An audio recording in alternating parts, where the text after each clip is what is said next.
ओम नमः शिवाय। जय श्री कृष्णा। स्कंद पुराण के अनुसार कार्तिक महात्म्य, गोवर्धन पूजा और यम द्वितीय के कृत्य तथा बहन के घर में भोजन का महत्व। मनुष्य को चाहिए कि वह प्रातःकाल गोवर्धन की पूजा करें।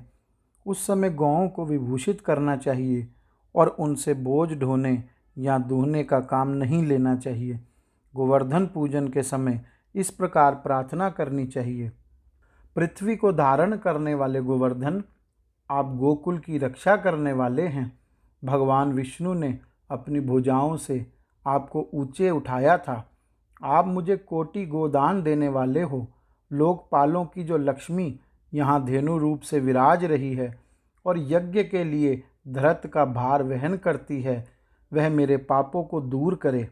गायें मेरे आगे हो, गायें मेरे पीछे हो, गायें मेरे हृदय में हो और मैं सदा गौओं के मध्य में निवास करूं।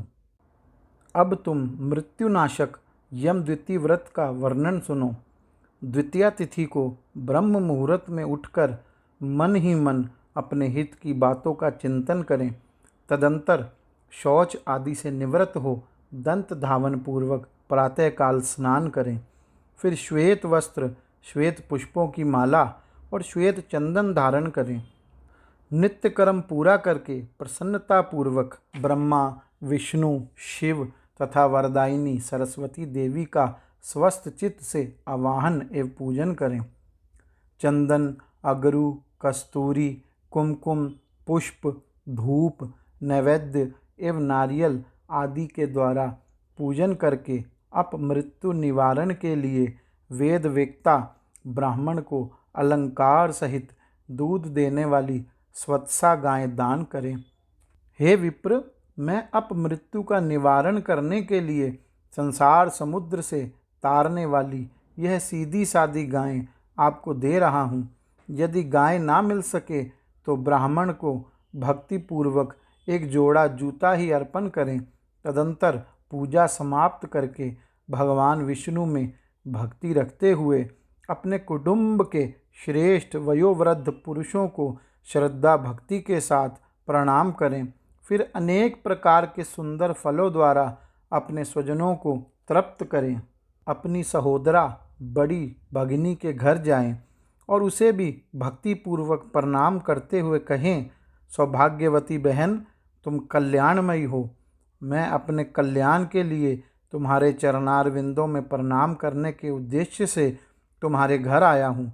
ऐसा कहकर बहन को भगवत बुद्धि से प्रणाम करें। तब बहन भाई से यह उत्तम वचन कहे, भैया, आज मैं तुम्हें पाकर धन्य हो गई। आज सचमुच मैं मंगलमयी हूँ। कुलदीपक, आज अपनी आयु वृद्धि के लिए तुम्हें मेरे घर में भोजन करना चाहिए। मेरे सहोदर भैया, पूर्व काल में इसी कार्तिक शुक्ला द्वितीया को यमुना जी ने अपने भाई यमराज को अपने ही घर पर भोजन कराया और उनका सत्कार किया था। उस दिन कर्म पाश में बंधे हुए नरकीय पापियों को भी यमराज छोड़ देते हैं, जिससे वे अपनी इच्छा के अनुसार घूमते हैं। इस तिथि में विद्वान पुरुष भी प्राय अपने घर भोजन नहीं करते। बहन के ऐसा कहने पर व्रतवान पुरुष वस्त्र और आभूषणों से हर्षपूर्वक उसका पूजन करें। बड़ी बहन को प्रणाम करके उसका आशीर्वाद लें। तत्पश्चात सभी बहनों को वस्त्र और आभूषण देकर संतुष्ट करें। अपनी सगी बहन ना होने पर चाचा की पुत्री अथवा पिता की बहन के घर जाकर आदरपूर्वक भोजन करें। नारद, जो इस प्रकार यम द्वितीया का व्रत करता है, वह अपमृत्यु से मुक्त हो पुत्र पौत्र आदि से संपन्न होता है और अंत में मोक्ष पाता है। ये सभी व्रत और नाना प्रकार के दान गृहस्थ के लिए ही योग्य हैं। व्रत में लगा हुआ जो पुरुष यम द्वितीया की इस कथा को सुनता है, उसके सब पापों का नाश हो जाता है। ऐसा माधव का कथन है। कार्तिक शुक्ल की द्वितीया को यमुना जी में स्नान करने वाला पुरुष यमलोक का दर्शन नहीं करता। जिन्होंने यम द्वितीया के दिन अपनी सौभाग्यवती बहनों को वस्त्र दान आदि से संतुष्ट किया है, उन्हें 1 वर्ष तक कलह अथवा शत्रु भय का सामना नहीं करना पड़ता। उस तिथि को यमुना जी ने बहन के स्नेह से यमराज देव को भोजन कराया था। इसलिए उस दिन जो बहन के हाथ से भोजन करता है वह धन एवं उत्तम संपदा को प्राप्त होता है। राजाओं ने जिन कैदियों को कारागृह में डाल रखा हो उन्हें यम द्वितीया के दिन बहन के घर भोजन करने के लिए अवश्य भेजना चाहिए। वह भी ना हो तो मौसी अथवा मामा की पुत्री को बहन माने अथवा गोत्र या कुटुंब के संबंध से किसी के साथ बहन का नाता जोड़ लें।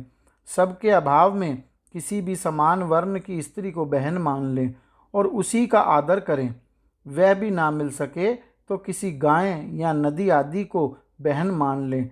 उसके भी अभाव में किसी जंगल झाड़ी को ही बहन मानकर वहाँ भोजन करें। यम द्वितीया को कभी भी अपने घर भोजन ना करें।